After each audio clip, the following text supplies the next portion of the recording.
What's going on with you guys? Welcome to another episode of Quick Learn. And in today's episode, I will teach you how to block or unblock someone on WeChat. So this one is pretty easy. Just need to follow my step and you're ready to go.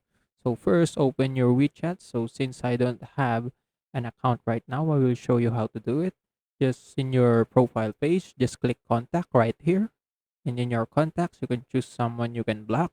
And if you choose someone, click that three dots in the top right corner and there will be a block an option that you can turn on, and that's how you do it. And if you want to unblock that person, just go to your me right here, me, and in your settings just go privacy, and in privacy there will be a blacklist, and that's where you can unblock the person you just blocked, and that's how you do it.